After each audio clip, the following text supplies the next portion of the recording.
بسم اللہ الرحمن الرحیم۔ السلام علیکم پیارے دوستوں۔ حضور نبی کریم صلی اللہ علیہ وسلم جس وقت حضرت سیدنا ابو بکر صدیق رضی اللہ عنہ کے گھر تشریف لائے تو آپ رضی اللہ عنہ نے اپنی بیٹی حضرت اسماء رضی اللہ عنہا کو کچھ درہم دیے اور کہا کہ وہ اس سے گوشت خرید کر پکائیں تاکہ حضور صلی اللہ علیہ وسلم کے لیے کھانا تیار کر سکیں۔ جس وقت حضرت اسماء رضی اللہ عنہا گوشت پکا رہی تھی اس وقت ابو جہل اور دیگر مشرکین حضور نبی کریم صلی اللہ علیہ وسلم کی تلاش میں آپ رضی اللہ عنہا کے گھر آیا اور اسماء رضی اللہ عنہا سے حضور صلی اللہ علیہ وسلم اور حضرت سیدنا ابو بکر صدیق رضی اللہ عنہ کے بارے میں دریافت کیا۔ آپ نے انکار کر دیا تو اس بدبخت نے آپ رضی اللہ عنہا کے چہرے پر تھپڑ مارا، اسے کان کی بالی گر گئی اور کان کے نچلے حصے سے خون نکلنا شروع ہو گیا۔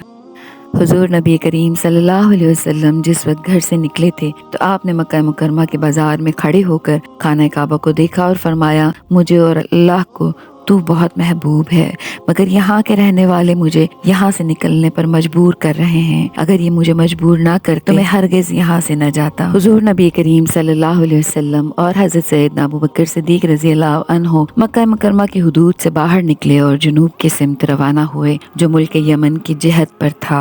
حضور نبی کریم صلی اللہ علیہ وسلم اور حضرت سیدنا ابو بکر صدیق رضی اللہ عنہ کے سفر کا پہلا پڑاؤ غار ثور میں ہی ہوا۔ غار ثور تک کا سفر نہایت ہی دشوار گزار تھا اور کئی مقامات پر آپ رضی اللہ عنہ نے حضور نبی کریم صلی اللہ علیہ وسلم سے جان نثاری کا ثبوت دیا اور حضور نبی کریم صلی اللہ علیہ وسلم کے ساتھ ایک محافظ کی طرح رہے۔ آپ نے حضور نبی کریم صلی اللہ علیہ وآلہ وسلم کئی مواقع پر اپنے کندھوں پر اٹھا کر سفر کیا۔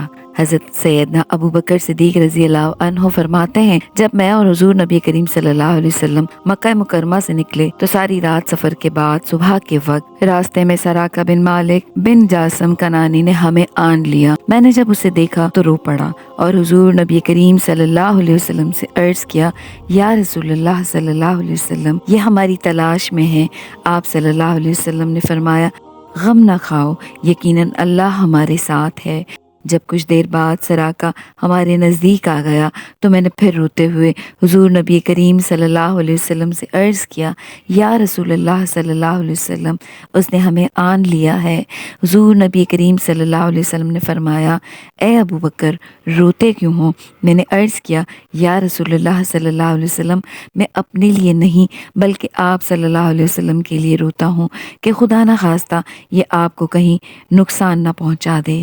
حضور نبی کریم صلی اللہ علیہ وسلم نے اپنے ہاتھ دعا کے لیے بلند کیے اور فرمایا، اے اللہ جس ذریعے سے تو چاہے بچا لے۔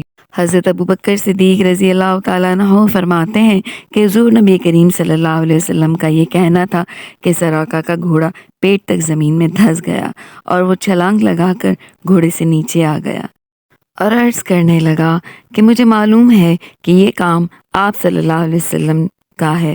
اگر آپ صلی اللہ علیہ وسلم مجھے اس مصیبت سے نجات دے دیں تو میں انہیں جو آپ کا پیچھا کر رہے ہیں یہاں تک نہیں آنے دوں گا۔ چنانچہ حضور نبی کریم صلی اللہ علیہ وسلم نے اس کے حق میں دعا کی اور اس کا گھوڑا زمین سے نکل آیا اور واپس مکہ چلا گیا۔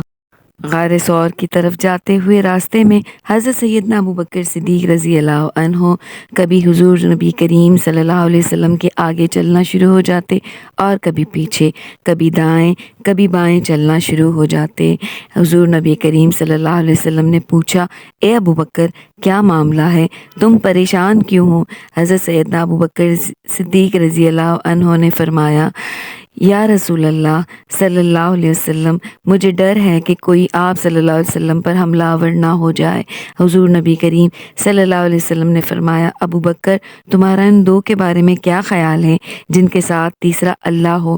پھر جب دونوں حضرات غار میں داخل ہو گئے تو اللہ تعالیٰ کے حکم سے غار کے باہر ایک درخت اگ پڑا اور غار کے منہ پر دو کبوتریوں نے انڈے دے دیے۔ ایک مکڑی نے کے منہ پر جالا بن دیا۔ مشرکین مکہ کا ایک گروہ حضور نبی کریم صلی اللہ علیہ وسلم اور حضرت سیدنا ابو بکر صدیق رضی اللہ عنہ تلاش میں غار کے دہانے پر پہنچ گئے، مگر جب انہوں نے غار کے دہانے پر کبوتریوں کو انڈوں پر بیٹھے دیکھا اور مکڑی کا جالا دیکھا تو یہ سوچ کر واپس لوٹ گئے کہ غار میں کوئی موجود نہیں ہے۔